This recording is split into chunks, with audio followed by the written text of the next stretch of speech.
Buenos días. Bueno, martes 3 de febrero, año 2026. Estamos dando comienzo al ciclo 2026 del Espacio Constitucional Ambientalista. Nosotros tuvimos nuestro programa que lo lanzamos en el año 25, noviembre, octubre, algunos programas. Bueno, nos fue bien con nuestro estilo de comunicación, con los temas que elegimos nosotros y algunos de ustedes nos sugieren. Y bueno, este año resolvimos ampliar un poquito la programación y salir martes y viernes, en vivo de 10 a 12. Si hubiera algún día, algún martes o un viernes que por alguna cuestión ajena a lo que hemos planificado no nos permita salir, bueno, seguramente les vamos a comunicar. Pero como siempre el programa, les quiero agradecer enormemente todo el apoyo, miles de personas que nos vieron, cientos que nos escribieron y con sugerencias, críticas, sugerencias de cosas que había que cambiar, otras que había que seguir, etcétera, etcétera, etcétera. Y bueno, algunas de esas sugerencias las tomamos, otras no. No porque no sean importantes, sino porque yo el otro día en otro espacio decía, me recordaba hace unos años atrás que estábamos organizando una actividad académica y un compañero que era coorganizador junto conmigo me decía, nosotros, Eduardo, no nos podemos disfrazar. Esa frase me quedó grabada, es decir, tenemos que ser lo que somos, no la otra cosa. Entonces, alguna sugerencia con respecto al contenido del programa, a la extensión, a los comentarios, a la temática, etcétera, que nos han dicho podrías hacer así o ser de otra forma, no lo vamos a acompañar porque no es nuestro estilo. Es decir, hay decenas de programas por streaming cada vez más, por suerte, bienvenidos. Cuanto más haya mejor, porque es la comunicación. Pero bueno, cada cual tiene su estilo. El nuestro no es mejor que ninguno, tampoco es peor que ninguno, sino que es el nuestro. Entonces vamos a continuar de esa forma. Bueno, tenemos un guión para hoy. Claro, nosotros en este mes y medio que no estuvimos pasaron muchas cosas en el Uruguay y en el mundo. Yo creo que la noticia, ¿no? La noticia del año por ahora es el tema de Nicolás Maduro en Venezuela.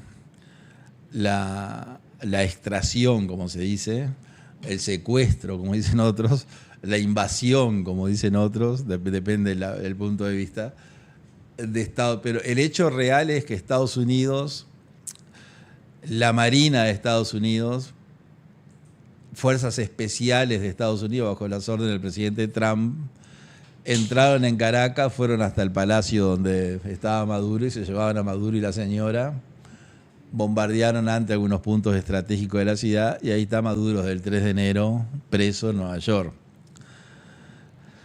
Eso claramente tuvo una enorme cantidad de reacciones. Y ese tema nos vamos a referir. Y vamos a referirnos cómo quedaron embretados los partidos políticos uruguayos, algunos que apoyan directamente a Maduro, como el Frente Amplio, sin perjuicio que el presidente Orsi dijo que era un dictador, lo que está muy bien, y que la que quedó es una dictadora, la primera dictadora femenina.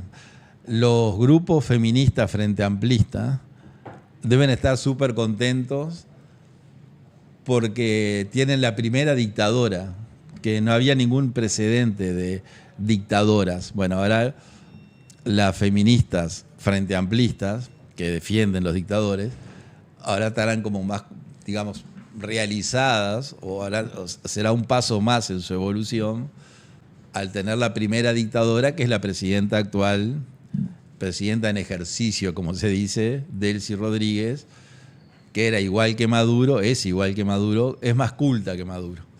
Habla 4 idiomas, se comunica con Trump directamente, no necesita traductor. Y ahí está ahora las órdenes del presidente de Estados Unidos. Pero eso nos vamos a referir a la teoría jurídica que respalda lo que hizo, en mi concepto, lo que hizo el presidente de Estados Unidos. Que el presidente de Estados Unidos es un hombre muy especial, también lo quiero decir. Es decir, a Donald Trump no le interesa la democracia. Que Estados Unidos es una gran democracia no se discute. Ahora, que a Donald Trump le interese la democracia, no, porque él lo dice. Lo que le interesa es hacer negocios. Y bueno, pero si en ese afán de hacer negocios, como un efecto secundario o como un efecto no querido, le da un impulso a un sistema democrático, bienvenido. Pero Trump no invadió, no secuestró, no extrajo, no detuvo a Maduro porque crea en la democracia. Claramente está el otro día de la acción militar, dijo que lo que le interesaban eran los campos de petróleo y organizó una reunión en la Casa Blanca con las 20 empresas petroleras más importantes del mundo y le ofreció el petróleo venezolano y lo maneja él, lo maneja Estados Unidos, con el visto bueno de la dictadora Rodríguez, de izquierda, la dictadora comunista o socialista, o sea, la dictadora sería frente amplista si fuera uruguaya. Así que la dictadora de Venezuela, si fuera uruguaya, sería frente amplista. Bueno, digamos, vamos a decirle la dictadora frente amplista. Hace lo que le dice su nuevo patrón, que es Estados Unidos. Y eso es una particularidad. Hay un filósofo español joven, creo que tiene 40 años, o no sé si tiene 40 años. Antonini de Jiménez se llama, Antonini de Jiménez. Si lo quieren buscar en YouTube, tiene algunas conferencias muy interesantes donde habla de la libertad. Que dice que es el primer presidente que trata los temas y trata a la gente como un cliente. Será porque es un gran empresario, no sé. Entonces, como según Antonini de Jiménez, él ejerce la presidencia como un empresario y tiene clientes, lo que hizo en Venezuela fue una especie de actividad para un cliente.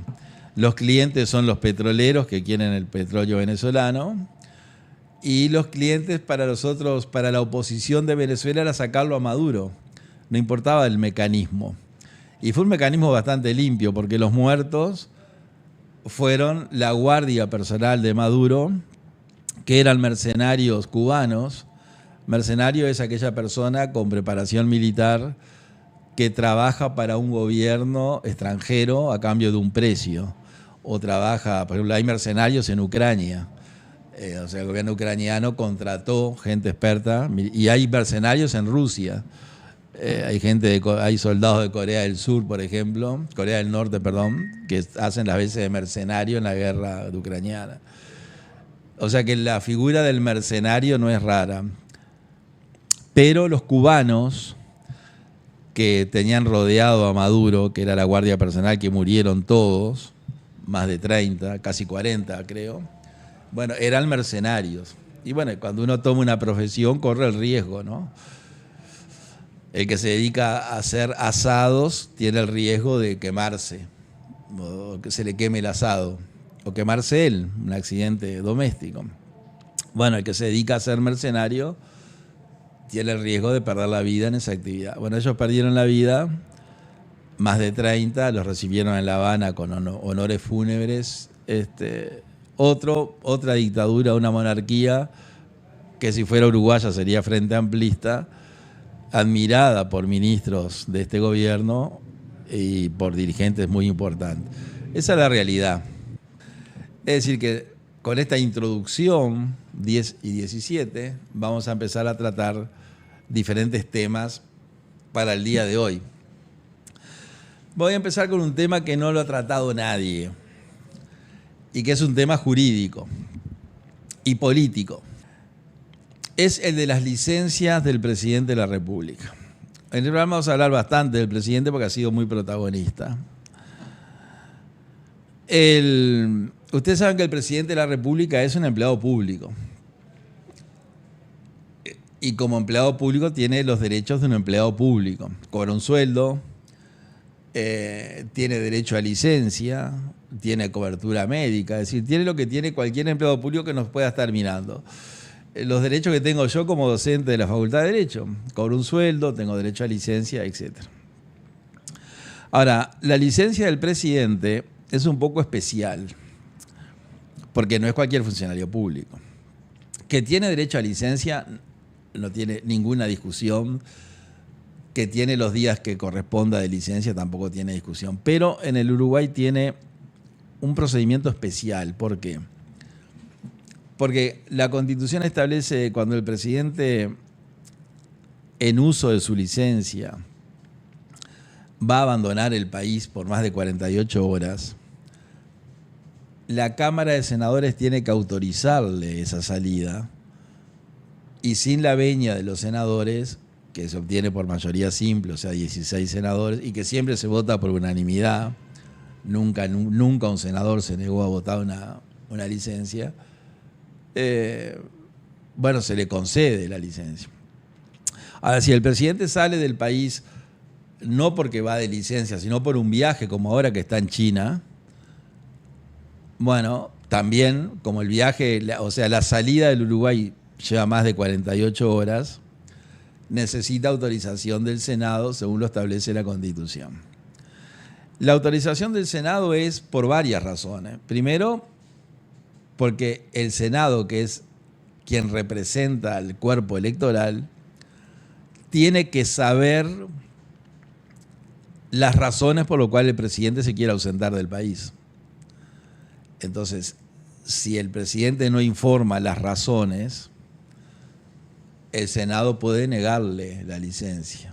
Es un tema de institucionalidad, de republicanismo, ¿no? Si el presidente se va del país,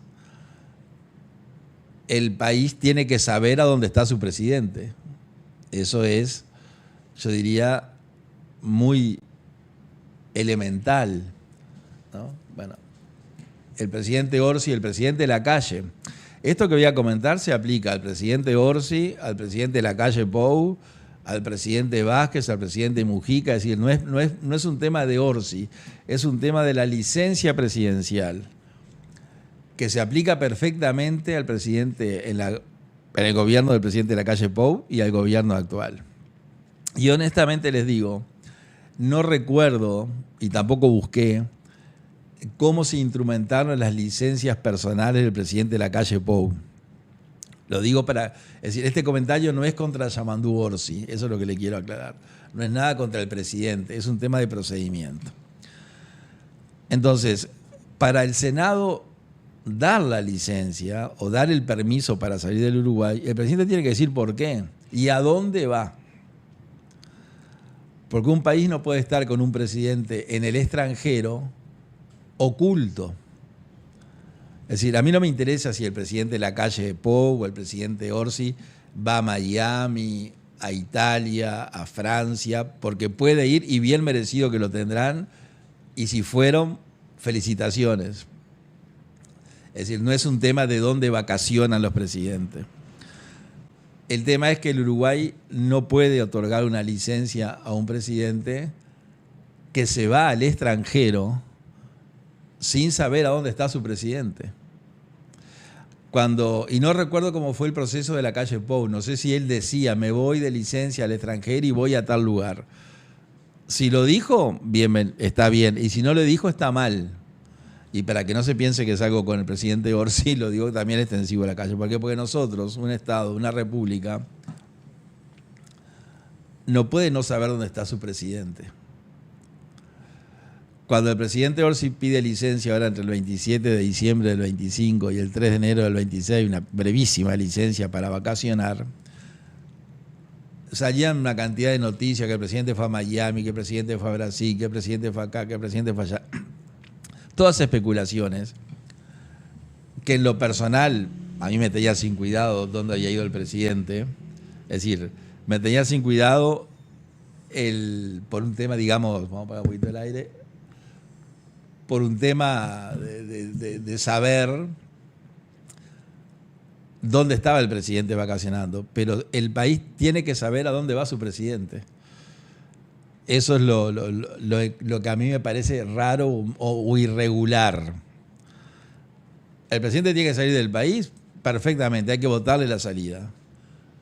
Si es una salida oficial, como la vamos a ver ahora, hay que votarla porque va a representar al Uruguay.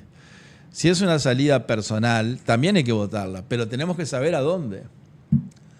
Cuando este tema se planteó, a mí me estaba entrevistando un periodista muy importante del departamento de Rivera. Y estamos hablando informalmente, el presidente está de licencia, pero no se sabe dónde está. Y yo digo, mira, institucionalmente, cualquier presidente, y reitero, la calle Pou, para que no se tome que es algo personal, con el presidente llamando Orsi, debe informar a dónde va a ir. Porque imagino que el presidente va con custodia, con la familia, con guardia, como corresponde, está bien que así sea, y que la ciudadanía, que el pueblo a quien el presidente representa, la gente que lo votó, que sepa que fue a tal lugar, no le va a causar ningún riesgo personal. O sea, no cambia nada, no hay un tema de seguridad porque la gente sepa dónde está el presidente.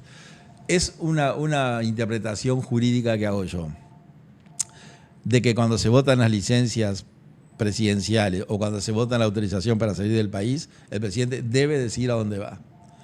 Y el Senado lo debe votar.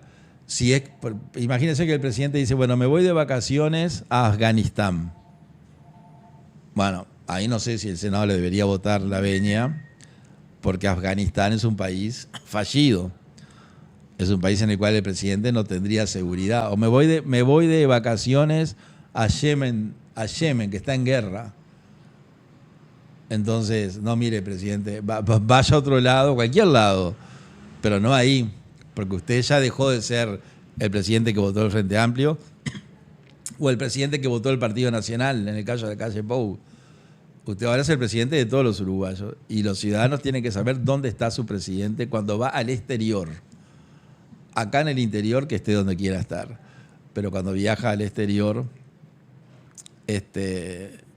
tenemos que saber. Estaba conversando con un periodista de Rivera hace unos días atrás y justo le comenté esto y me dice, pero yo para mí es muy fácil, me dice el periodista. Llamo a senadores amigos que tengo y le pregunto cómo fue la votación de la venia del presidente para salir de vacaciones. Y durante la nota llamó o le escribió a algunos y los senadores le contestaron que no sabía. Dice, ¿votaste la venia? Sí, ¿a dónde fue? La verdad que no sé dónde fue.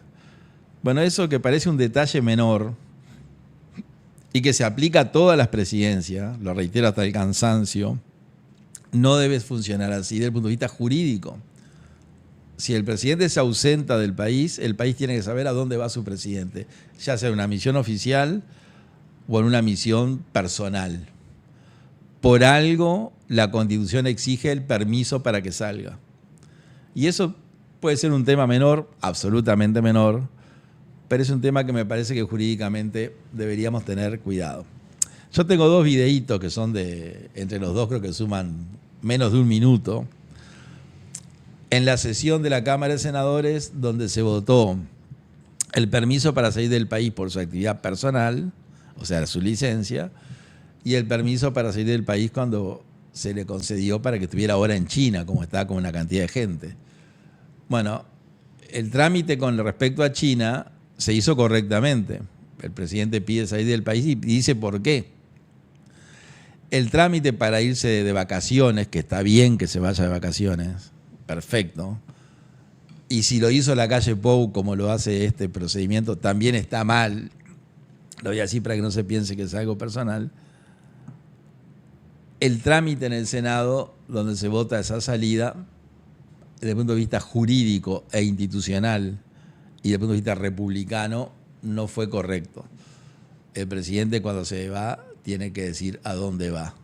Y va a donde quiere. Y si donde se le antoja ir al presidente hay riesgo de vida o corre peligro su estadía o corre peligro la institucionalidad uruguaya, el Senado no le da el permiso. Para eso existe el permiso. Podemos, Javier, ver esos videitos y seguimos.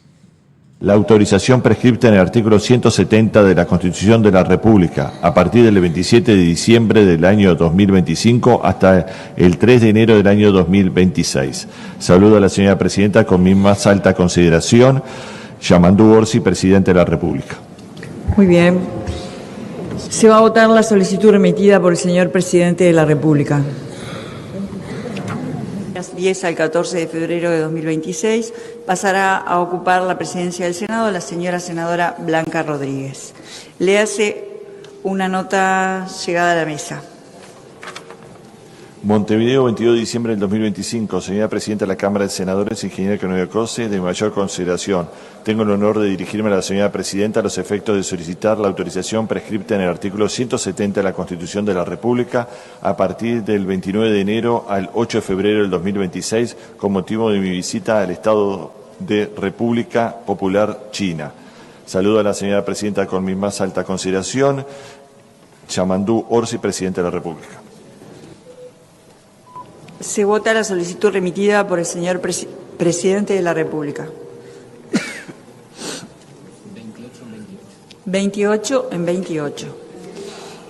Se comunica que al haberse votado la autorización de la salida del país del señor Presidente de la República para ausentarse por más de 48 horas, ejercerá la presidencia del Senado la señora Blanca Rodríguez. Bien, continuamos. 10:30 de la mañana del martes 3 de febrero. Ahí ustedes vieron la sesión del Senado en el cual se votó la licencia absolutamente legal, merecida y apropiada, licencia personal en el cargo que como el presidente tiene como funcionario público. Bueno, como funcionario público en la Presidencia de la República del 1 de marzo del año 25 generó días de licencia y perfectamente como cualquier funcionario se tomó la licencia o parte de ella, porque creo que generó más de 6 días, ¿no? Perfecto. Estamos todos de acuerdo, el presidente tiene que tomar vacaciones. Pero si son en el extranjero, tiene que decir a dónde va. No porque nosotros seamos... El presidente fue a Río de Janeiro para, digamos, por un tema de información social. No, no es eso. Es porque el Uruguay no puede no saber dónde está su presidente. Ese es el régimen nuestro. Usted me dice, ¿hay un artículo que diga eso? O sea, ¿hay una norma de derecho positivo? Y yo digo, no, no hay. Pero para el sentido de la norma de que al presidente se le dé permiso para salir es por la seguridad del presidente y del Uruguay. Entonces el Senado tiene que saber. En el otro, pide permiso para salir del país por más de 48 para ir a China, está perfecto. Hay que decirle que sí. Mañana el presidente ha viajado mucho. El presidente Orsi prácticamente no ha habido un mes que no haya viajado. Fue a la Argentina 2 veces, fue a Brasil. Yo tenía una lista de los viajes que había hecho, la traje por acá. No la voy a buscar ahora, la traeré para el viernes. Es un presidente que ha viajado mucho dentro del pacto que yo creo que hizo, un pacto tácito con el Frente Amplio, de ejercer la jefatura de Estado y no la presidencia de la República, que es lo que yo interpreto de estos meses, que ahora después lo vamos a desarrollar. Está perfecto. Tiene 7, 8, 9 viajes al exterior. Todos han sido autorizados. Fue a Ecuador, va a ir a Chile ahora cuando asuma la presidencia del presidente electo. Está perfecto. Tiene anunciado un viaje a Japón.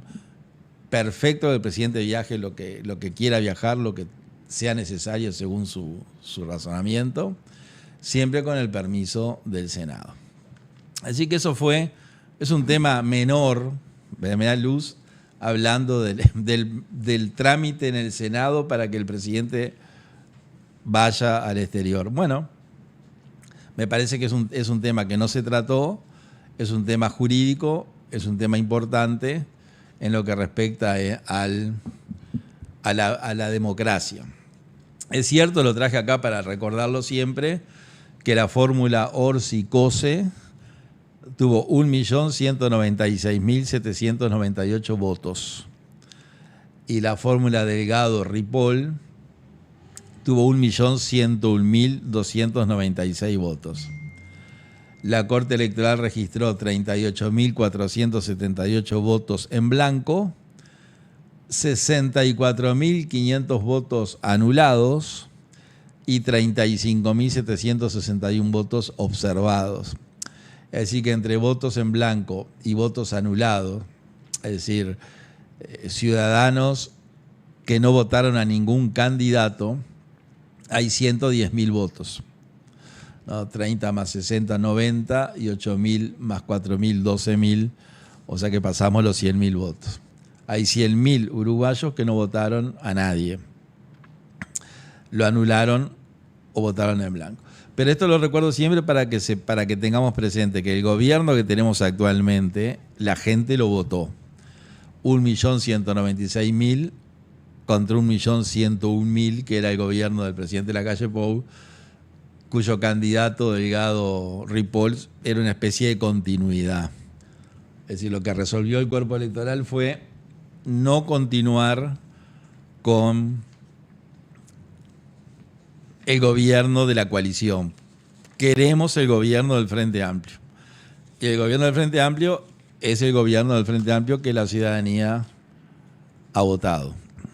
Es decir, que me imagino que habrá 1.196.798 personas que estarán contentas con el gobierno del Frente y 1.101.000 que no estarán. Claramente la división no es aritmética, ¿no? Pero lo cierto es que el gobierno del Frente Amplio, que lo vamos a referir, vamos a hacer un análisis crítico de este casi primer año que lleva transcurrido, ha defraudado. Ha defraudado a los propios Frente Amplistas. Yo tengo un video que no lo vamos a pasar ahora, que lo grabé. Usted no tiene por qué saber, pero yo vivo en El Pinar. O sea que ando muchas horas de mi día en la Costa de Oro. Y pasando el Parque Roosevelt está el comité de base más importante del Frente Amplio en la Costa de Oro. En mi concepto es el más importante. Incluso cuando hay reunión en ese comité, parece una automotora de vehículos de alta gama, porque son cuadras y cuadras de autos de altísimo valor que son los Frente Amplistas que van al comité. Ese comité, que es el comité Shangri-La, que es el que se encarga de toda la cartelería del Frente en la Costa de Oro, tuvo durante muchos días un cartel, miren qué curioso, en el frente del comité que decía cumplan. A mí me llamó la atención, porque como yo digo que hay muchos Frente Amplistas que es como una religión, que pase lo que pase, el Frente Amplista va a seguir siendo Frente Amplista. El Frente Amplismo, la religión del Frente Amplismo como la religión del catolicismo, el islamismo, el budismo, el protestantismo, bueno, las cientos de religiones que hay en el planeta, el Frente Amplismo es una religión. Y yo, sin leerlo a Winston Churchill, el otro día me encontré con una página de Churchill que me quedé, no es que me quedé contento, pero sin haberlo leído a Churchill me llamó la atención que hubiéramos pensado igual. Mire, y yo no me estoy comparando con Churchill, ¿no? El primer ministro inglés en la Segunda Guerra Mundial. Pero hay una frase de Winston Churchill que dice: el socialismo es como una religión. Su Dios es el Estado y sus profetas o los sacerdotes son los burócratas. No, esa frase es de Churchill, no es mía. Pero yo, sin haber leído a Churchill, hace un tiempo atrás que vengo sosteniendo que el Frente Amplismo es como una religión. No se me había ocurrido quién era el Dios, pero está bien lo que dice Churchill. Sí se me habían ocurrido quiénes eran los profetas de esa religión, que eran Mujica, Tabaré Vázquez, es decir, los dirigentes más importantes vienen a ser los profetas. Y claramente todos los votantes, o un núcleo duro de sus votantes, o sea, del 1.100.000, no sé cuántos serán, capaz que 700.000, son sus fieles. Y como buenos fieles, la religión no se discute. Por lo tanto, el Frente no se discute. Pero me llamó la atención ese cartel que decían en el comité más importante, decía cumplan. ¿Por qué? Porque recuerden que el lema del Frente Amplio fue sabremos cumplir. Que yo digo que a esta altura se transformó en sabremos mentir, ¿no? Porque está medio instalado en la opinión pública que le han mentido a la gente. Y bueno, y los propios dirigentes Frente Amplistas dicen les mentimos, ¿no? El ministro de Economía, cuando le preguntaron por qué no anunció que se le iba a quedar con dinero a casi 80.000 personas de los que aportan al FONASA, y en una nota de prensa dijo, bueno, es que no era un tema para decirlo en una campaña electoral. Incluso creo que utilizó la palabra, hubiera sido poco simpático. Es decir, lo que dijo fue le ocultamos a la gente que nos íbamos a quedar con sus dineros del FONASA, porque si lo decíamos la gente no nos votaba. Porque ¿quién va a votar a una persona que dice me voy a apropiar de tu dinero? Y eso que el ministro O'Donnell es un hombre rico, que ganó el dinero trabajando, ¿no? Según su declaración jurada, es millonario en dólares y está perfecto, lo felicito a O'Donnell, que es funcionario del estudio jurídico y contable más grande del Uruguay, que tiene todas las grandes empresas como cliente, las grandes multinacionales están en el estudio que es un edificio de 7, 8 pisos, ¿no? Las oficinas. Pero él lo dijo en un programa, ¿no? ¿Por qué no lo dijeron en la campaña que se iban a quedar con esto, que iban a poner el impuesto a Temu, que iban a poner el impuesto a los extranjeros, que iban a poner el IVA, pero puntualmente respecto a la apropiación del dinero del FONASA, dijo, hubiera sido poco simpático decirlo en una campaña, como diciendo, si decíamos, nos mataban. Pero también Valcorba reconoció que le mintieron, siempre cito a Valcorba, no tengo nada personal contra Valcorba, pero lo respeto mucho por haber dicho la verdad. El presidente del Banco Central, Tolosa, también, es decir que... Y después los políticos dijeron sí, los senadores y diputados han dicho sí, en realidad no tenemos programa. Pero bueno, no me quiero ir de un tema al otro, que lo hago con bastante facilidad. Bueno, 10:51, nos queda 1:10 de programa y nos quedan varios temas. Rápidamente voy a hablar del sindicato de ANCAP. Le voy a decir lo que creo yo. A mí me parece que los sindicatos, digamos, tienen que existir. O sea, la actividad sindical es importante porque permite la convivencia entre el empleador y el empleado, y los sindicatos, en la enorme cantidad de situaciones, apoyan, suman y benefician la producción empresarial. O sea que todos ganan con un sindicato. Pero hay sindicatos que no les interesa demasiado, por no decir no les interesa nada, la empresa para la cual trabajan. Le interesa ellos, que es muy humano. Es decir, hay sindicatos que dicen a mí, si le va bien o mal a la empresa, no me interesa. Me interesa que yo no pierda mi trabajo. Eso es lo que estoy tratando de manejar el aire acá, pues lo quería apagar un poquito, pero si lo apago, larga viento y me tira las hojas. Entonces no sé cómo resolver que no largue viento. Bueno, esto es en vivo. Bueno, voy a esperar, me dicen que se apaga solo. Y me refiero al sindicato de ANCAP. El sindicato de ANCAP no le interesa que a ANCAP le vaya bien. El sindicato de ANCAP le interesa tener empleo. Eso me lo han demostrado los sindicalistas de ANCAP cuando los escucho. Esta semana había un presidente, no sé si era el presidente, pero un sindicalista de ANCAP con el tema del Portland. Entonces, los periodistas, Desayunos Informales era el programa, muy buen programa, me han invitado muchas veces y sé que no me miran, pero les mando un saludo igual a ellos.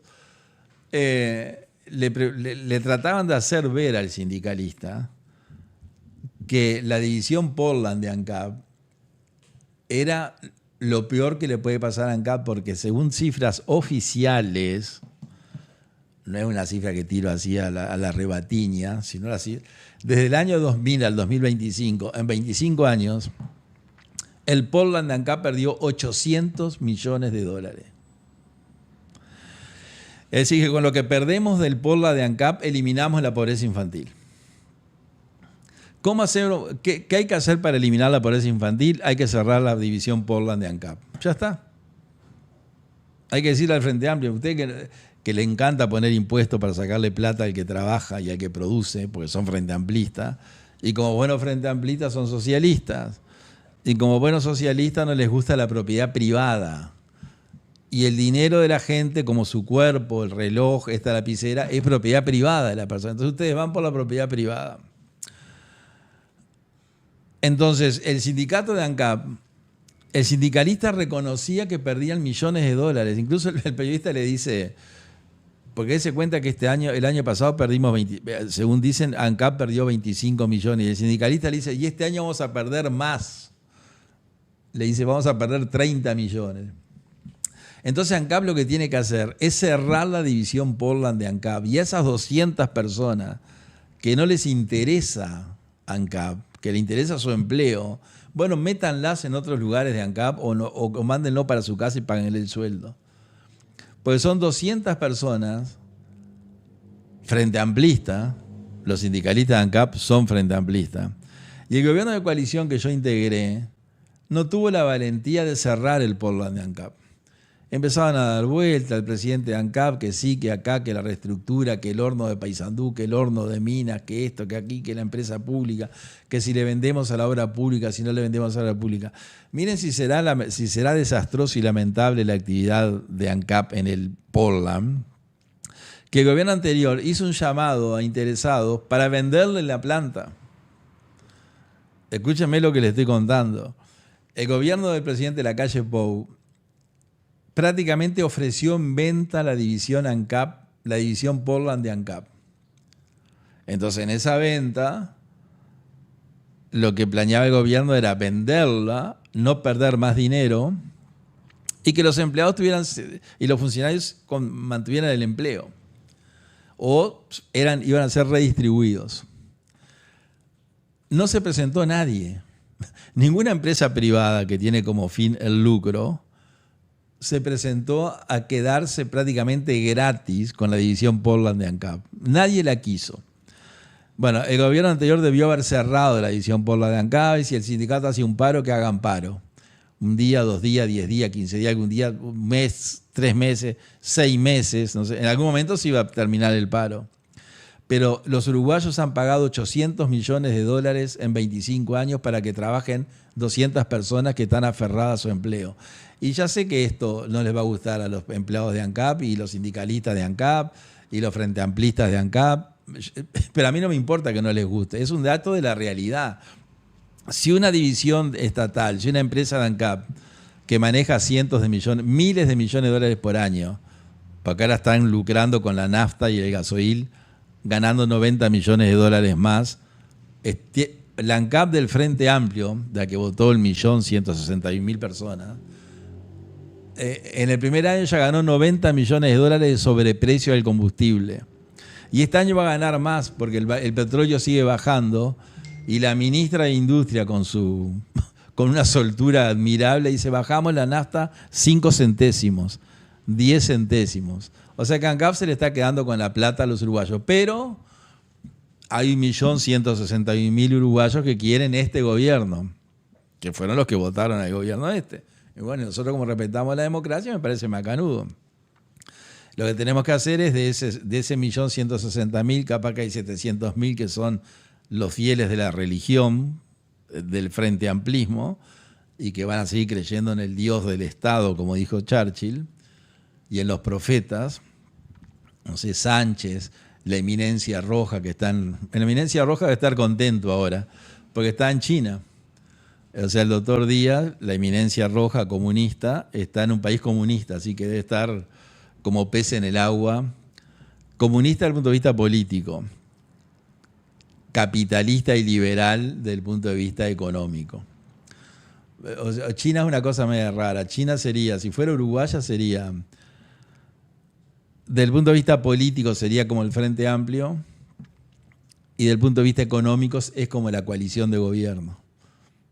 China utiliza todas las herramientas del capitalismo y del liberalismo económico para producir riqueza y sacar a los chinos de la pobreza, que lo hicieron, y políticamente sigue siendo un país comunista donde no hay libertad de prensa, no hay libertad de opinión, no hay sindicatos, no hay, bueno, todo lo que no hay en los países comunistas. Y que los comunistas uruguayos a esos países comunistas no van, van a Francia. ¿No? Yo conocí una diputada a la cual le tengo mucho afecto, que en la época de la dictadura era comunista, se exilió en Francia, no en Rusia. Pero para terminar lo de ANCAP hay que cerrarla. Y usted me dice, ¿y por qué no lo hicieron? Y sí, el gobierno de coalición estuvo muy mal. Cuando los blancos andan por todo el Uruguay haciéndose la autocrítica, ¿por qué perdimos? ¿Qué perdimos por Ripoll? Por Ripoll no perdió nadie. Que el Partido Nacional se deje de pensar que Valera Ripoll. Valera Ripoll es una persona muy valiosa. Es mucho más valiosa que muchos blancos que hay ahora en el Partido Nacional. ¿No? Y yo creo que Valera, no soy amigo de Valera Ripoll, la conozco.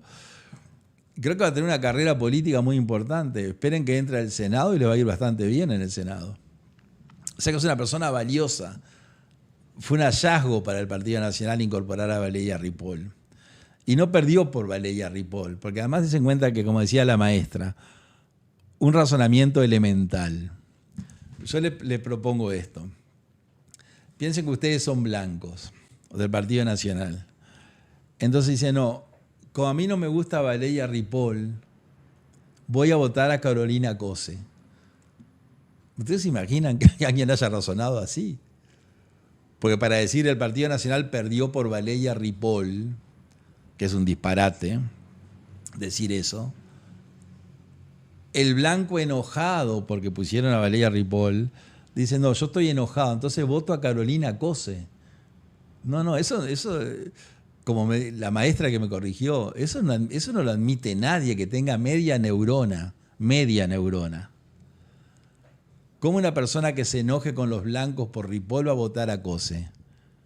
No, el Partido Nacional perdió por una enorme cantidad de causas. Una de ellas es ANCAP, por no hacer lo que dijimos que íbamos a hacer, por no derogar leyes que dijimos que íbamos a derogar, por no tomar medidas que dijimos que íbamos a tomar. Por eso se perdió. Entonces la gente dice, bueno, estos me mintieron porque hicieron cosas y no le hicieron después. Son medio parecidos al Frente. La diferencia con la mentira del Frente es que el Frente mintió en la campaña. La coalición de gobierno dijo que iba a hacer una cantidad de cosas, hizo muchas cosas, y otras no hizo.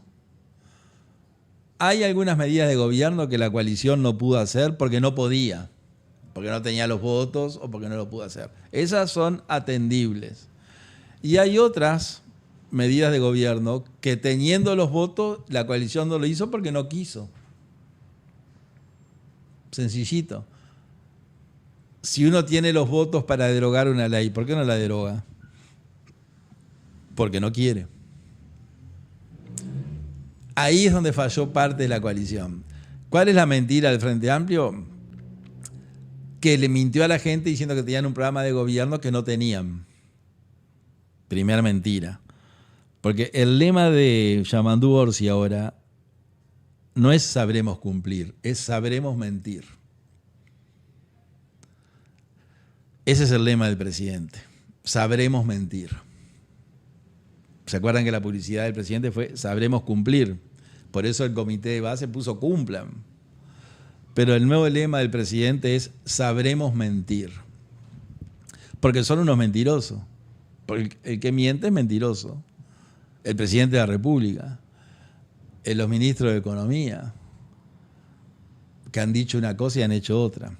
Entonces la diferencia de la mentira es, la coalición dijo que iba a hacer y no hizo algo. Hizo mucha cosa buena, muy excelente, pero otros temas no los hizo. En lo que no hizo, porque no podía, está justificado que la coalición no se ha hecho lo que no se puede. En lo que no hizo porque no quiso. Cuando dijo que lo iba a hacer, ahí no hay justificación. Ahí se le falla al electorado. Se le miente. ¿Cuál es la mentira del Frente Amplio a diferencia de la coalición? Que el Frente Amplio dijo que tenía un programa de gobierno que no tenía. O sea que la mentira es mucho más grande. Porque a la coalición le faltó hacer cosas. El Frente Amplio mintió en todo. Dijo, no tenemos programa de gobierno. Cuando se llenaron la boca con el programa de gobierno y un acto allá en Colonia, en la Plaza de Toros de Colonia, diciendo y después hicieron una cantidad de cosas en estos meses que no estaban en el programa de gobierno, en el programa inexistente, porque ellos presentaron un programa y después dijeron que el programa era mentira. Pero en el programa que presentaron diciendo que era mentira, no está escrito lo que están haciendo. Entonces, por eso, este gobierno es mucho peor que el anterior, pero hay 1.161.000 frente amplistas que lo votaron. Que no los encuentro mucho en ningún lugar, ¿no? Es decir, yo que ando por todos lados, no estoy encontrando mucho frente amplista. O tengo amigos frente amplistas que han dejado de hablar del tema político porque dice, ¿cómo defiendo esto? Entonces yo le digo a Cristina Lustenberg, mi vecina de despacho cuando era diputado, un problema que la obsesionaba a Cristina, la pobreza infantil. Bueno, Cristina, ahí tenés la solución para la pobreza infantil. Hay que cerrar la división Portland de ANCAP que beneficia a unos pocos sindicalistas sin escrúpulo, que con tal de tener un empleo y ganar cientos de miles de pesos, que está bien que lo ganen, tienen a todo el Uruguay de rehén perdiendo 800 millones de dólares. Entonces, ¿qué esperan para cerrar ANCAP? El Frente Amplio no lo va a cerrar. ¿Qué fue lo que ofreció el Frente Amplio? Bueno, cerramos Paysandú, seguimos con Minas, ANCAP Minas, traemos la gente de Paysandú a Minas, le damos vivienda, transporte, bla, bla, bla, bla, bla, y el sindicato dice que no. Entonces hay 200 personas que son los funcionarios de Portland y 4 sindicalistas que están manejando ANCAP. Son del mismo partido, son frente amplistas, son de la misma religión, la presidenta de ANCAP o el presidente de ANCAP y los dirigentes sindicales. Yo tengo poca legitimidad para insistir en esto porque nosotros pudimos hacerlo y no hicimos nada. Entonces, cuesta un poco reprocharle al otro lo que no hizo cuando nosotros lo pudimos hacer. Pero bueno, pero hay que decirlo. Para que en el año 29-30 la coalición de gobierno, si es que existe, tome las precauciones del caso y cumplan. Porque la gente está aburrida de que le mientan. El Frente Amplio le mintió de una, el gobierno de los mentirosos, sabemos mentir, presidente Orsi, y la coalición porque hubo temas que pudo tratar y no trató. Bueno, otro tema que estuvo en la semana, no me quiero olvidar del tema de Trump, de Maduro, y la delegación del presidente de la República que delegó la función de presidente en los ministros. Creo que son 2 temas interesantes, que son jurídicos, por eso lo quiero analizar. Pero no quiero dejar de hablar del tema del dólar. A mí no me importa demasiado porque no tenemos dólares, pero ustedes ven que para hablar de temas de la semana, tenemos muchos temas, apareció el dólar. Bueno, otra mentira. Supimos mentir, como dice Carlos. ¿Qué era lo que le criticaban al gobierno de coalición? El atraso cambiario. No puede ser que el dólar esté a 42. O sea, en el gobierno de la calle Pou, el presidente de la calle Pou, el dólar estaba a 42 pesos, y 44, y 41, y 43. Y todos se quejaban, empezando por el Frente Amplio, el ministro de Economía, los mentirosos del Frente, que el dólar debía costar 50 pesos.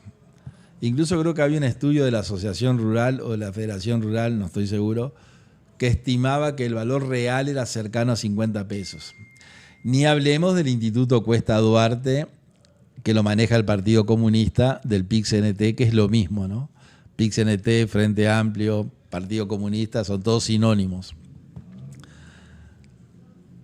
Bueno, una de las grandes críticas era el atraso cambiario. No puede ser que un dólar a 42 pesos, porque nosotros vendemos carne, o vendemos silla, o vendemos soja, o vendemos celulosa, o vendemos productos lácteos, o vendemos computadora, programa de software, arroz, y nos dan $1 y vamos al cambio y nos dan 42 pesos. Y 42 pesos no nos alcanza porque Uruguay es esto, los impuestos.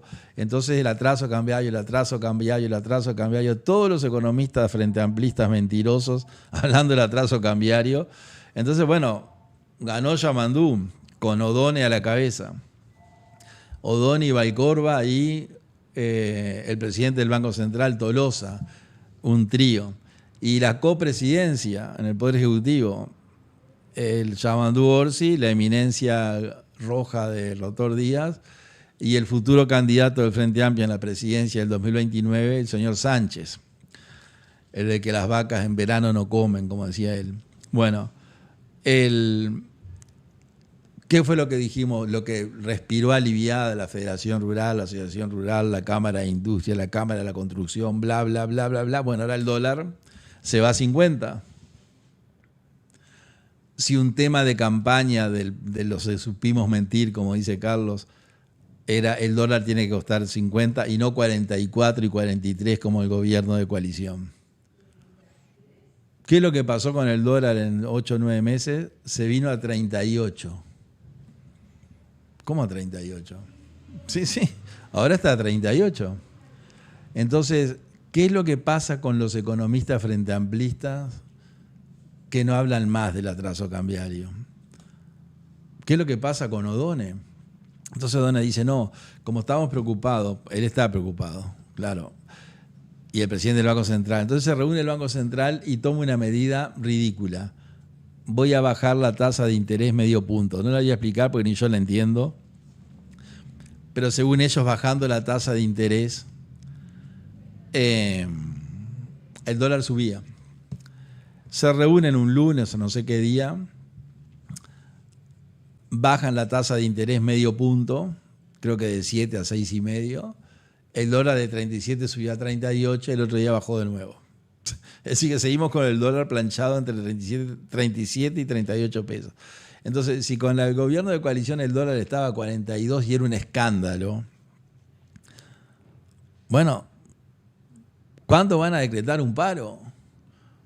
A ver, el PIC-CNT, la sucursal del Frente Amplio, ¿cuándo va a decretar un paro nacional? Porque si los exportadores no tienen un dólar de 50, como decían ellos, van a cerrar las empresas como están cerrando todos los días. ¿Por qué? Porque no tienen rentabilidad. Entonces, el peso uruguayo se va fortaleciendo día a día, vale cada vez más, el dólar vale cada vez menos, y los fenómenos economistas del Frente Amplio que se aburrieron de hablar en contra de la administración de la coalición porque el dólar costaba 44, se desaparecieron del mapa ahora que costaron 38. ¿Por qué? Porque son mentirosos.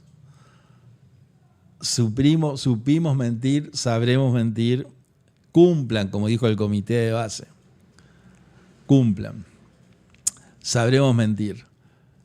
Yo le digo lo siguiente, yo no sé nada de economía, pero desde que yo tengo uso de la razón, no hay un político que nos diga lo peor es la inflación. Lo peor que le puede pasar a un país es que tenga inflación. El mejor país es el que no tiene inflación. ¿Está? El gobierno del presidente Lacalle Herrera, empezó el gobierno con un 120% de inflación anual. 120%. Y después fueron bajando. El gobierno de Sanguinetti, el presidente Jorge Valle, Vázquez, Mujica, Vázquez, Lacalle Pou, etc. Y llegamos a 4%, 5%. Entonces, ¿qué es lo que pasa con este gobierno? Cuando asume este gobierno, el Banco Central dijo, nosotros vamos a hacer lo mismo que hizo el gobierno de coalición, porque en el aspecto del Banco Centralista el gobierno ha trabajado bien. Y vamos a seguir trabajando para bajar la inflación. Ahora, ¿qué pasó? La inflación bajó a 3,5%. Macanudo. ¿Qué significa que baje la inflación? Y bueno, que si un producto cuesta 100 pesos el 1 de enero, el 31 de diciembre va a valer 103,50. Va a subir 3,50 en el año. Ahora, si la inflación es el 40%, el producto que vale 100 pesos el 1 de enero, el 31 de diciembre a fin de año va a valer 140 pesos. Es lo que le pasa a la Argentina. La Argentina tiene una inflación de un 38-40 anual. Entonces, lo que los argentinos compran el 1 de enero por 100 pesos, lo pagan 140 a fin de año. O sea, es muy malo porque los sueldos se reajustan al año siguiente. Entonces, en el Uruguay, ¿qué es lo que hace el gobierno cuando empieza el año? Decreta el aumento de sueldos para ese año. ¿Cómo es el aumento de sueldo para ese año? El aumento de sueldo es de acuerdo a la inflación del año que pasó. Entonces, si hubo una inflación de un 5%, los sueldos suben un 5% el año que viene. Entonces, durante todo el año, el que recibe un sueldo viene perdiendo dinero porque sube la inflación. A fin de año le dan el aumento un 5% y empieza el año con el 5% de aumento que lo perdió durante el año que pasó. Y ahí empata el sueldo. Y empieza el nuevo año y empieza la inflación. Y cuando llega a fin de año, pierde los que subieron los precios de los productos y a fin de año el gobierno le da de aumento lo que pasó de inflación y ahí empata de vuelta.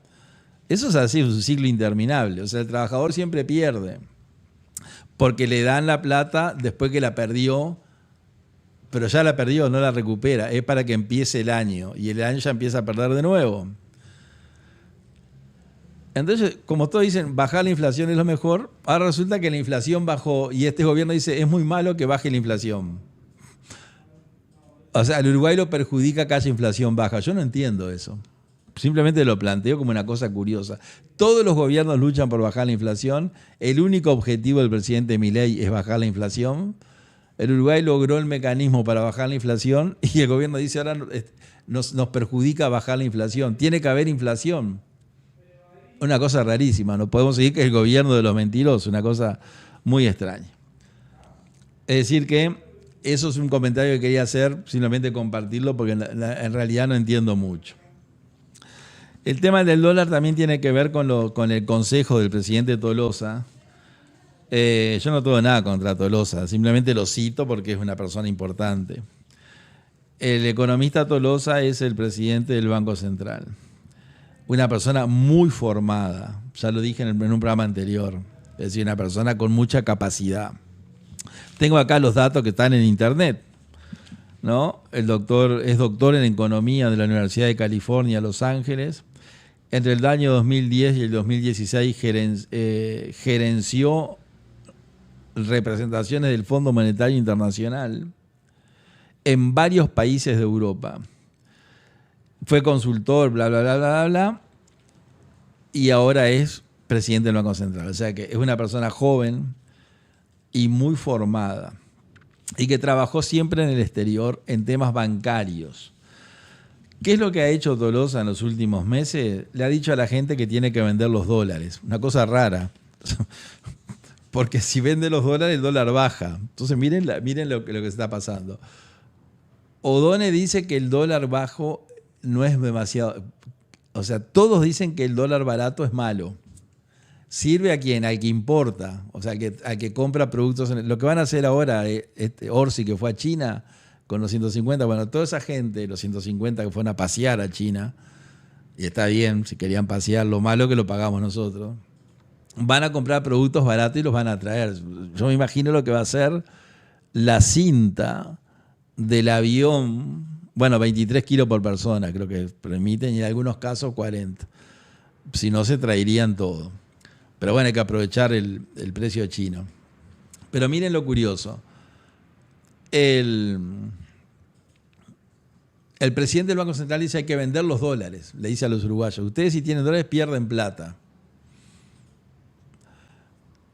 Ahora, el presidente del Banco Central, el contador, el economista Tolosa, con todo respeto lo digo y sin que se malinterprete, debe ser una persona que trabajando 10 años en bancos del extranjero debe haber recibido buenos dólares de sueldo. Lo que me parece perfecto.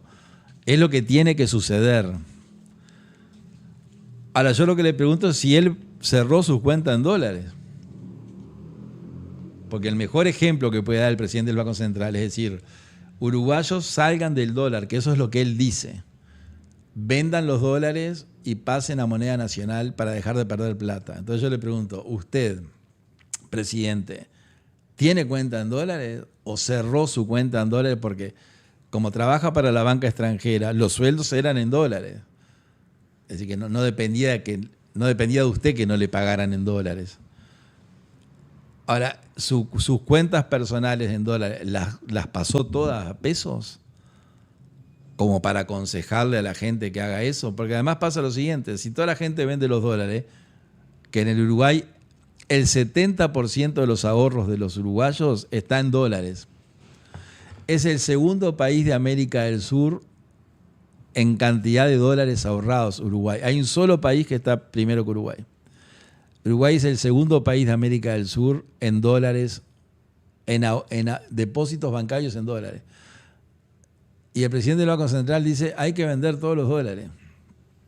Ahora, si el uruguayo le hiciera caso al presidente del Banco Central, que no sé si le hará, y que me imagino que el presidente del Banco Central ya habrá vaciado su cuenta en dólares y habrá comprado plata uruguaya, el dólar sigue bajando, se viene a 32 porque lo que sobra vale poco. Esa es la táctica. Entonces, si algo sobra, no tiene valor. Y si hay muchos dólares con el turismo, con las inversiones, con la inversión extranjera, etcétera, etcétera, etcétera, el dólar baja. Y imagínense si el 70% vende sus dólares. Bueno, el dólar no sé, se vendrá a 25. Ahora, ¿qué es lo que dice el ministro de Economía? Ya que el dólar bajó, vamos a aprovechar a comprar dólares. Y le está diciendo el ministro Done a UTE, a ANCAP, a OCE, a Antel, compren dólares. Para cuando tengan que pagar las deudas y nosotros tengamos que pagar la deuda externa, compramos dólares barato. Entonces, ustedes ven el entrevero que hay. Y miren que de repente el error es mío. Capaz que mañana me llama uno y me dice, mire, Luz, te dijo está todo equivocado. Y agradezco si me lo dicen. Pero miren el caso curioso que se da. El Frente Amplio se quejaba con el gobierno de coalición que el dólar no valía nada, que tenía que valer 50 y valía 44. Entran ellos al gobierno y el dólar cuesta 38. Entonces, ¿qué es lo que dice el ministro de Economía? Hay que tomar medidas para que el dólar suba. Algo hay que hacer para que el dólar suba. ¿Y qué es lo que dice el presidente del Banco Central? Hay que vender los dólares. Pero si uno le hace caso al presidente del Banco Central, que me imagino habrá vendido sus dólares, el dólar sigue bajando. Entonces ustedes, para mí, perdieron el rumbo, como dijo Séneca, el filósofo. Séneca dijo hace 2500 años, en la época de la navegación a vela. Él dice, para el que no tiene rumbo, no importa dónde sopla el viento, si igual no tiene rumbo ninguno. Entonces lo que yo digo, el equipo económico, como se dice, perdió el rumbo. El presidente del Banco Central dice, vendan los dólares, que creo que él los habrá vendido. El ministro de Economía dice, el dólar tiene que subir, y lo que aconseja el presidente del Banco Central es que el dólar baje. El subsecretario Valcorba, el padre de la bancarización obligatoria, el que se quería quedar con la plata, el que armó la jugada para que el Estado frente amplista se quedara con la plata de los uruguayos y no pudiera tener más de 5.000 pesos por día, dicen, les mentimos. El programa nuestro no lo vamos a poder cumplir porque es impracticable, es impagable. Entonces los exportadores dicen el dólar tiene que subir a 50. Los importadores dicen no, que el dólar siga costando 35. Los turistas dicen el Uruguay es caro porque cambio un dólar y no me dan nada. Entonces hay un entrevero tremendo. Ahora, ¿cuál es la solución? Y yo lo que le digo es que la solución, en mi mentalidad, es el libre mercado y el dólar vale lo que el mercado indica. En la Argentina hay 5 dólares. Está dólar oficial, no sé, 1.480. Dólar blue, que es el que uno compra en la calle en Buenos Aires. Dólar turista, casi 1.900 pesos. Es decir, cualquier turista argentino que vaya al extranjero y pague con tarjeta 20 dólares, el gobierno argentino esos 20 dólares que pagó con tarjeta se los cobra 1.900 pesos cada dólar cuando en el centro de Buenos Aires vale 1.450. Pero no importa, es cosa de ellos. Dólar turista, 1.900. O sea que el turista que gasta en el extranjero tiene que traer la plata en efectivo, porque si manda la tarjeta, cada dólar que gaste se lo cobran a 1.900 pesos cuando vale 1.400. Dólar turista, dólar blue, dólar oficial, dólar soja. Se ve que tiene un dólar especial. Dólar contado con liquidación, otro dólar que no sé lo que es. Bueno, la cuestión es que hay 5 dólares, 6. Y el gobierno dice, este vale tanto, este vale tanto, este vale tanto. El mercado dice lo que vale el dólar blue, que es lo que compra y vende la gente. Entonces en el Uruguay, para subir el dólar a 50 pesos o a 44, como el gobierno de la calle Pou, que lo deben estar extrañando, ¿no? Me imagino cómo se extrañará el presidente del Banco Central de la coalición y la contadora Arbeleche, nuestra ministra de Economía, la deben estar extrañando. Hasta los propios frente amplistas la deben estar extrañando, que les dio un dólar a 43 pesos y a 42 y a 41. Bueno, la forma de poner que el dólar es fijarlo por decreto, como hizo el Uruguay en la década del 80 con la famosa tablita, que la economía uruguaya tenía una tabla que decía día a día lo que valía el dólar. El lunes vale tanto, el martes vale tanto, el miércoles vale tanto, hasta que, ¿qué pasó con la tablita? Explotó y el Uruguay quebró. O sea que el dólar fijado por decreto, ya tenemos experiencia que no sirve. El dólar fijado por decreto no sirve. Es la única manera que el dólar se vaya a 50. El dólar va a subir por las cuestiones del mercado, cómo se maneja el mercado. No va a subir haciendo lo que dice Tolosa, vendiendo. Tolosa dice vendan dólares para que el dólar baje. Y Godona dice, como el dólar baja, compramos dólares para pagar 6.000 millones de dólares que tiene que pagar Uruguay este año de deuda externa, más OCE, Antel, UTE, ANCAP. Entonces, entre los dos, entre el primero y el tercero, en la economía se contradicen. Y del medio es Valcorba. Y Valcorba dice, no, lo que pasa es que no tenemos programa, no tenemos plata. Y el director del OPP, el rector declarado persona no grata por la universidad, un caso histórico, Rodrigo Arim, que maneja también, medio que no ha salido a hablar. Y el presidente no dice nada. ¿Por qué no dice nada? Porque el presidente delegó la función presidencial en los ministros. Él se transformó en jefe de Estado. O sea, viaja, representa al Uruguay en el extranjero. Yo creo que fue un pacto no escrito. El Frente le dijo al presidente, mira, vas a ganar $20.000 mensuales, o 10 o 15, no sé lo que gana. Te quedás viviendo en tu casa en Salinas, te la hacemos toda a full. Creo que compraron alguna casa al lado porque necesita una estructura para personal. Y gobernamos nosotros. ¿Quiénes somos nosotros? El Partido Comunista, el Partido Socialista, el MLN, que es el 60% del Frente, el MLN.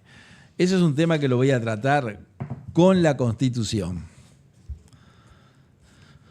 O sea, no es una opinión, vamos a hacer un examen constitucional de cómo el presidente delegó la función en terceros.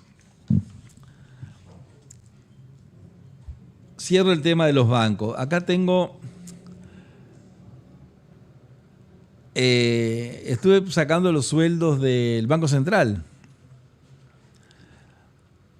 Al año 25. O sea, digo, ¿cuánto gana un bancario en el Uruguay? Y bueno, estuve mirando ahí y ganan. La presidenta de la Asociación de Bancos dijo que había bancarios que ganaban 300.000 pesos. Y me parece bien, no estoy hablando contra los bancarios, ojalá ganen 500.000 pesos. Pero estaba mirando sueldos del Banco Central, por ejemplo. Bueno, superintendente, 411.000 pesos más 70.000 pesos más 74.000 pesos. Un gerente, 337.823 pesos más 57.666 pesos más 60.808 pesos, o sea, 3 partidas más. Bueno, un analista, ¿no? Un funcionario, 235.481 pesos más 40.197 pesos más 42.387 pesos. Es decir, 350.000 pesos. Estos sueldos son a enero del 25. Perdón, a enero, sí, del 25. Tuvieron todo el aumento del año de 1925. Del año 2025, perdón. Pero ¿por qué hago esto de cuánto gana un bancario? Que me parece bien que ganen eso. O sea, no estoy criticando, que no se malinterpreten mis amigos bancarios, que tengo varios amigos. Sino que estoy diciendo con el tema del dólar. De que si esos son los sueldos, seguramente tengan sus cuentas en dólares. La lógica me dice que tiene que ser así. Y si tienen su cuenta en dólares, el presidente del Banco Central está en esos rangos. Entonces lo que digo es que antes de aconsejar vender dólares para hacer que el dólar siga bajando, de repente estaría bueno hablarle a la gente con otro aspecto, digamos, con otra realidad. El tema de la presidencia, la delegación del presidente en la función de gobierno lo voy a dejar para el viernes, porque es un tema muy jurídico, muy importante, y no quiero estar mirando el reloj y dejar el tema maltratado. Entonces vamos a cerrar con el tema Venezuela, que me parece que no sé, que me parece macanudo compartir con ustedes algo. Y voy a dejar el tema de la presidencia, de cómo ejerce la presidencia el presidente Orsi y cómo armaron la presidencia los copresidentes Sánchez y Díaz, el triunvirato, el colegiado, cómo está ejerciendo la función presidencial para el viernes. El viernes yo diría que voy a arrancar con eso, viernes a las 10 de la mañana. Un comentario que quiero hacer y quiero felicitar, y vamos a ver un videíto, le voy a decir ahí a Javier que esté atento. Una noticia de ayer, ese joven policía que defendiendo su vida y su patrimonio estuvo a punto de ser asesinado por 2 delincuentes, 2 malvivientes, como decían algunos. Yo diría 2 asesinos. Si una persona va a asesinar a otra, es un asesino. Y él, defendiendo su vida y su propiedad, los enfrentó desde su moto. Los otros 2 lo atacaron desde la moto de ellos, que posiblemente fuera robada. Y bueno, y uno de ellos falleció, un delincuente muerto, y el otro quedó malherido. Descarto absolutamente que el policía no va a tener ninguna responsabilidad, ¿no? Sería un escándalo que la Fiscalía empezara a investigar si el policía tuvo responsabilidad penal en la muerte del delincuente, o la Institución Nacional de Derechos Humanos, una repartición nefasta para el Uruguay.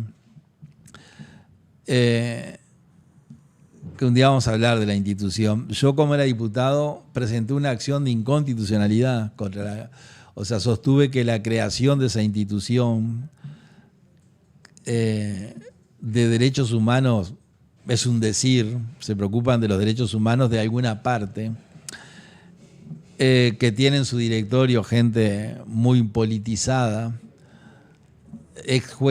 una ex jueza que está muy preocupada por el tema de los derechos humanos, de algunos, no de todos. Que tiene los derechos para un solo lugar.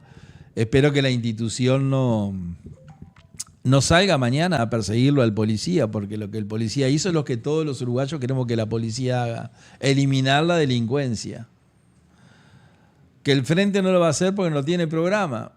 Otra mentira más, otro mentiroso. El ministro del Interior. En realidad el ministro del Interior es un ex fiscal.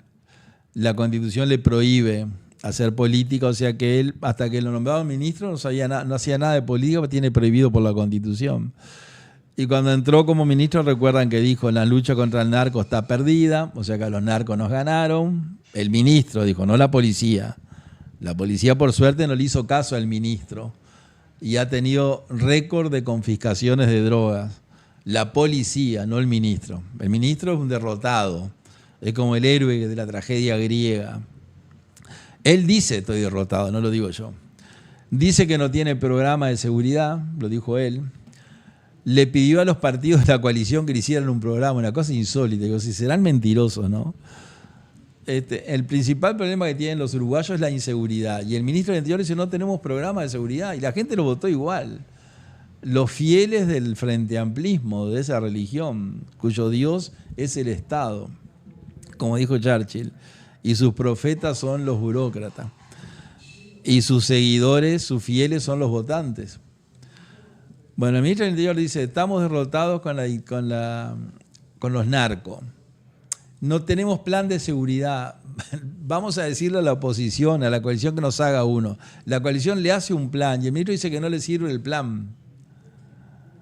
Y ahí anda dando cifras de delitos que bajaron. ¿Y cómo bajaron? Con el plan de seguridad de la coalición.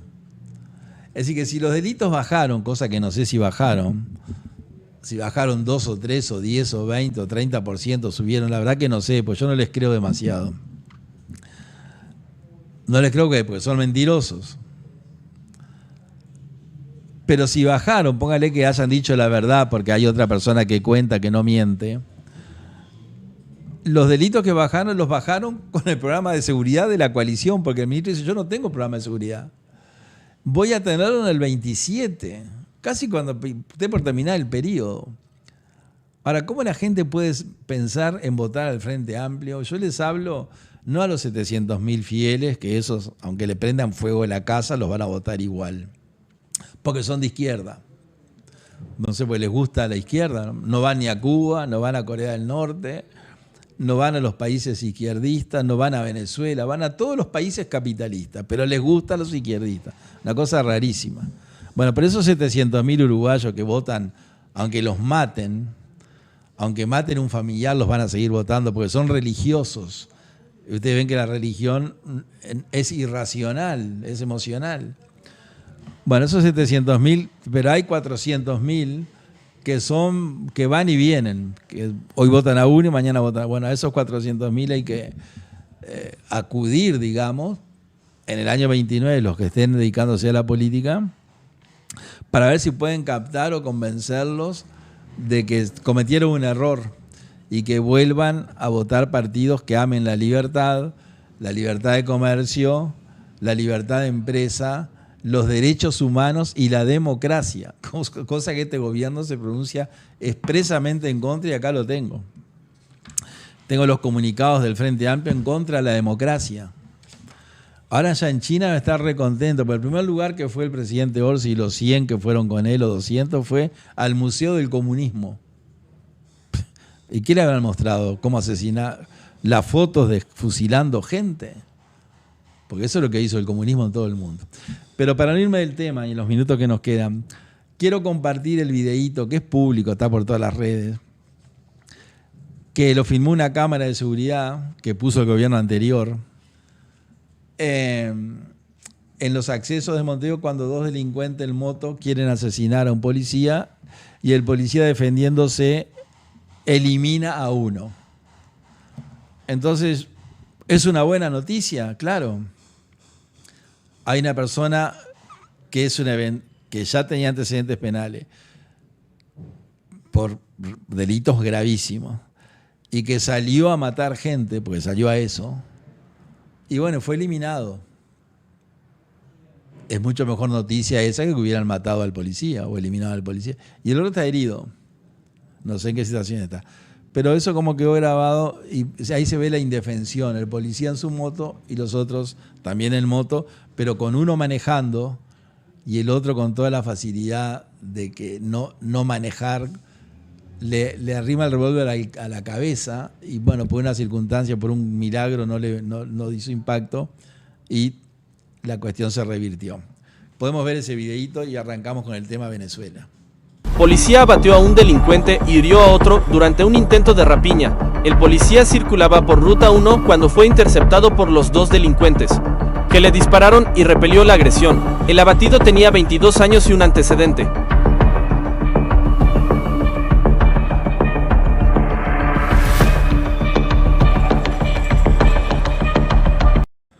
Bien, amigos, ahí vimos el video.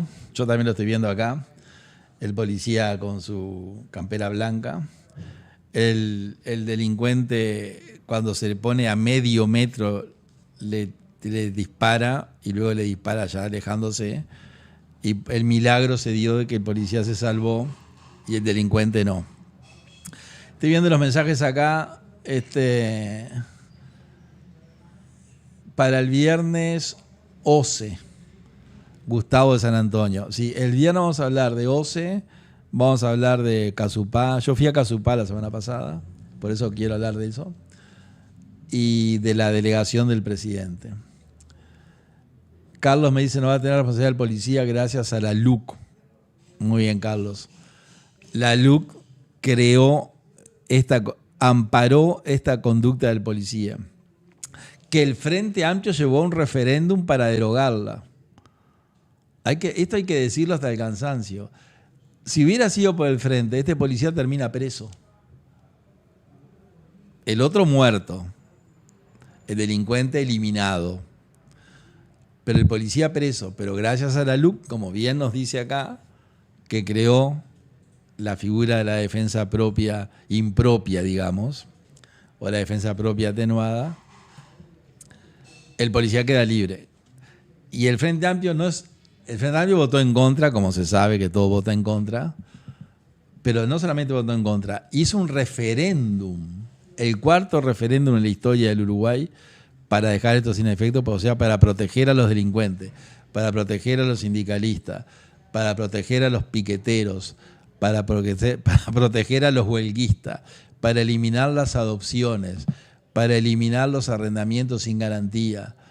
Todo eso que le trajo cosas muy positivas a la población, el Frente Amplio la quiso eliminar. Y hay 1.161.000 uruguayos que votaron eso. Es increíble.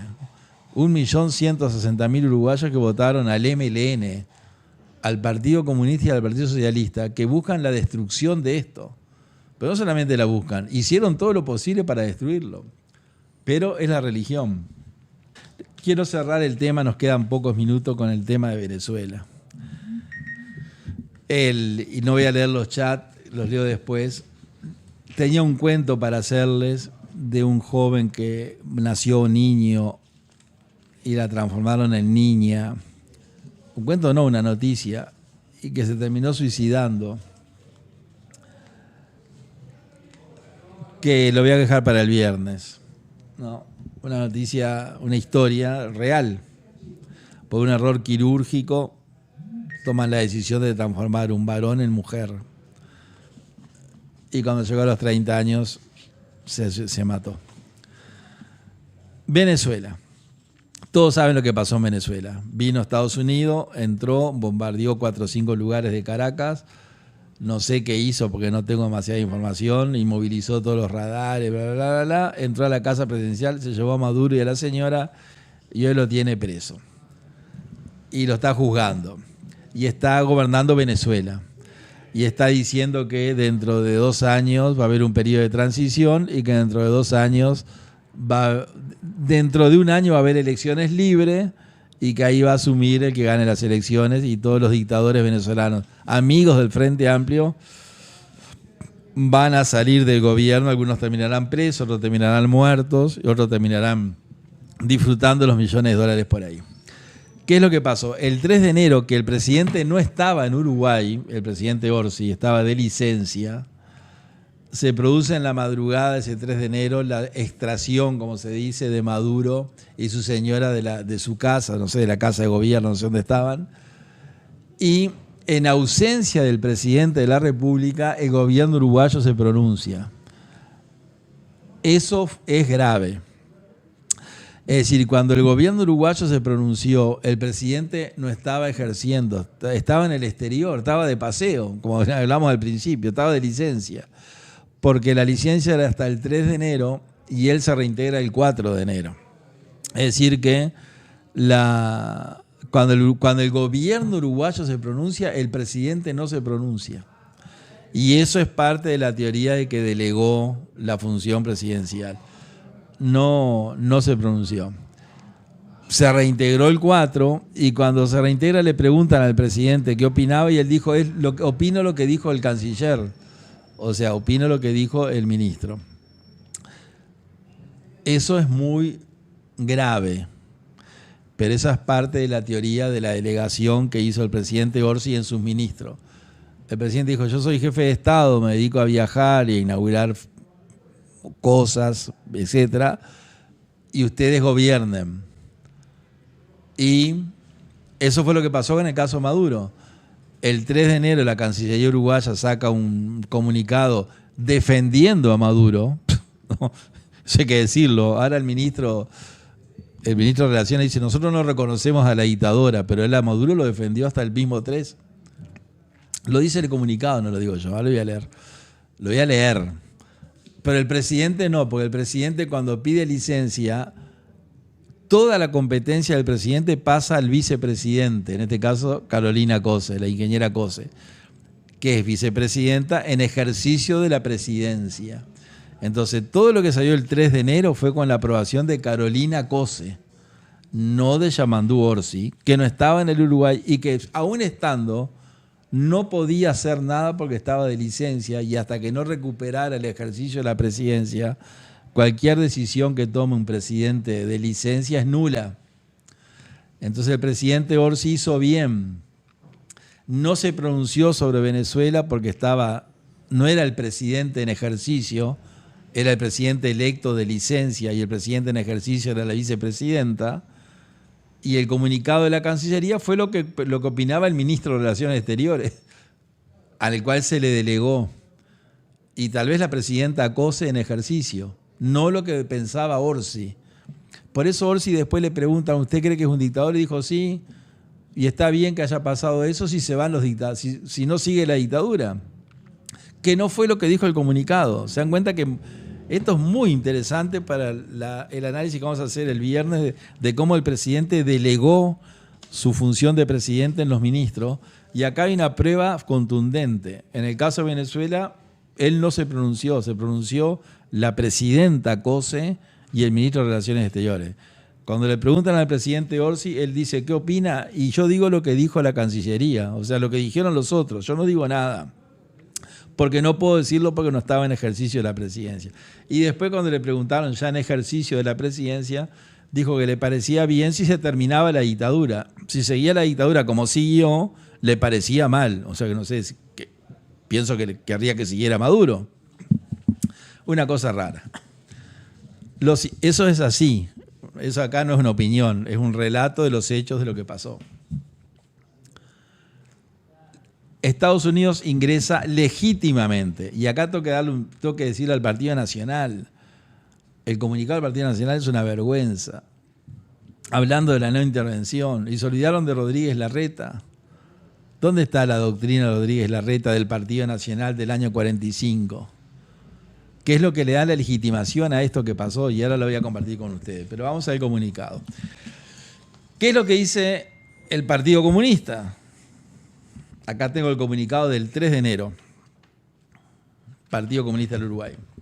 El Partido Comunista del Uruguay condena el ataque militar brutal de Estados Unidos contra la República Bolivariana de Venezuela perpetrado en la madrugada de este 3 de enero. El bombardero es el punto más grave de una agresión que lleva meses, con el despliegue de una flota militar en las costas venezolanas, el hundimiento de lanchas, acciones de piratería, secuestros de barcos y ahora bombardean Caracas y otras ciudades venezolanas. El propio presidente Donald Trump ha reconocido que más allá de las falsas justificaciones que se siguen esgrimiendo, el objetivo real del ataque a Venezuela es colocar un gobernante títere para apropiarse del petróleo y los recursos naturales. El gobernante títere es la Frente Amplista Delcy Rodríguez, que es Frente Amplista, amiga del Frente Amplio. ¿Qué le pasará a los comunistas ahora, no, con Delcy? Tremendo. Expresamos nuestra solidaridad con la República Bolivariana de Venezuela y convocamos a todas las organizaciones políticas y sociales del Uruguay, miren lo que hicieron los comunistas, increíble, a mantenerse en alerta. Atención, hay que estar alerta, y a movilizarse en defensa de la autodeterminación de los comités ejecutivos del Partido Comunista. Bueno, esto es propio de los comunistas, enemigos de la democracia. Todos los diputados comunistas que hay hoy y los senadores piensan esto. Son enemigos de la democracia. Ahora, vamos al otro. La Cancillería de la República, la Cancillería, emitió un comunicado en la mañana de este sábado ante los ataques de Estados Unidos contra Venezuela. En el texto el gobierno afirma que sigue con atención y preocupación los hechos. Una preocupación bárbara, ¿no? Uruguay rechaza, como siempre lo ha hecho, la intervención militar de un país en territorio de otro y reafirma la importancia de respetar los derechos, el derecho internacional y la Carta de las Naciones Unidas, y en particular el principio básico de que los estados se deben abstener de recurrir a la amenaza o al uso de la fuerza contra la integridad territorial o la independencia política de un país, Estado o cualquier otra forma de incompatibilidad con los propósitos de las Naciones Unidas, reza textual el comunicado del Ministerio de Relaciones Exteriores. Así, las autoridades uruguayas reafirmaron el carácter de América Latina y el Caribe como una zona de paz y libres de armas nucleares. Llamamos a las autoridades de las Naciones Unidas y la Organización de Estados Americanos a hacer uso de sus buenos oficios a fin de procurar una solución positiva ante la difícil situación, finaliza el comunicado. ¿Qué es lo que hace Uruguay? Defiende al dictador Maduro. El Partido Comunista lo defiende. La Cancillería lo defiende. O sea, el gobierno lo defiende. Y el Frente Amplio lo defiende. Tengo el comunicado acá. 3 de enero del 26. En la madrugada En la madrugada de hoy, el gobierno de Donald Trump llevó adelante una invasión contra la República Bolivariana de Venezuela. Nuestra fuerza política repudia esta agresión que constituye una amenaza para la paz de nuestra región. Repudiamos la agresión y nos solidarizamos con el pueblo de Venezuela. Nuestra fuerza política reafirma una vez más su carácter antiimperialista y su compromiso con la paz. Exhortamos a todo el sistema político a pronunciarse en forma contundente contra los hechos aberrantes, paz en Venezuela, paz en América Latina, Secretariado Ejecutivo, 3 de enero del 26. O sea, el Frente Amplio, el Partido Comunista, el MLN y el gobierno defendiendo a Maduro. Orsi solo, de licencia, después que se reintegra le preguntan y dice, bueno, si es para que se vayan los dictadores habrá sido bueno, si no que siga Maduro, pienso que habrá dicho. Y el ministro de Relaciones Exteriores, dando una voltereta, como buen comunista, como buen socialista, como buen frente amplista, dice, el gobierno no reconoce a Delcy, a la compañera Delcy, a la frente amplista. Es decir, que el ministro de Relaciones Exteriores dice, el gobierno no reconoce a Delcy, pero el gobierno, en los comunicados que yo le acabo de leer, Frente Amplio, Partido Comunista y Cancillería, sin el presidente Orsi que delegó, dicen que sí, que defienden el régimen de Maduro. O sea que el 1.160.000 uruguayos que votaban al frente, no sé si piensan igual que ellos, pero tienen que saber que la gente que ellos votaron defienden la dictadura de Maduro, defienden los asesinatos de Venezuela. El Frente Amplio defiende los asesinatos de Venezuela. El Frente Amplio defiende los 1.000 presos, defiende que el gobierno tenga 1.000 presos políticos en Venezuela. El Frente Amplio defiende que haya 8 millones de venezolanos en el extranjero. El Frente Amplio, el Partido Comunista, el 1.160.000 uruguayos de la religión frente amplista, del Frente Amplismo, el ministro de Relaciones Exteriores, que ahora está paseando en China, defienden el 90% de pobreza de la República de Venezuela. ¿Quién lo dice? Luz, no. Los comunicados que les leí. El comunicado de la Mesa Ejecutiva del Frente Amplio, el comunicado del Partido Comunista y el comunicado de la Cancillería, defendiendo la dictadura venezolana, defendiendo el hambre, defendiendo la violación de los derechos humanos. Y ahí atrás los legisladores frente amplistas, los senadores, las senadoras, los diputados, todos atrás de la dictadura. Porque ellos no creen en la democracia. Ellos utilizan las herramientas de la democracia creados por los partidos tradicionales e históricos para llegar al poder. Y luego en el poder hacer lo que hacen. Mentirles. Sabremos mentir, encabezado por el primer mentiroso, el presidente de la República. Nos despedimos con un video del presidente de la República y nos encontramos el viernes, y el viernes empezamos el programa, ya lo digo y me comprometo a mí mismo, terminando el análisis de Venezuela, de la doctrina de Rodríguez Larreta, que el Partido Nacional se olvidó, el Partido Nacional se olvidó de tantas cosas. Y el segundo tema va a ser cómo el presidente Orsi delegó la función presidencial en los ministros y en los comités del Frente Amplio, y él se mantiene aparte. En la interpretación que yo hago del ejercicio de la función del Poder Ejecutivo fundado en la Constitución de la República, que la tengo acá. Vemos el video y nos vamos y nos encontramos el viernes a las 10 y muchas gracias por este reencuentro. Repito, nuevamente porque no se entendió, no voy a subir los impuestos.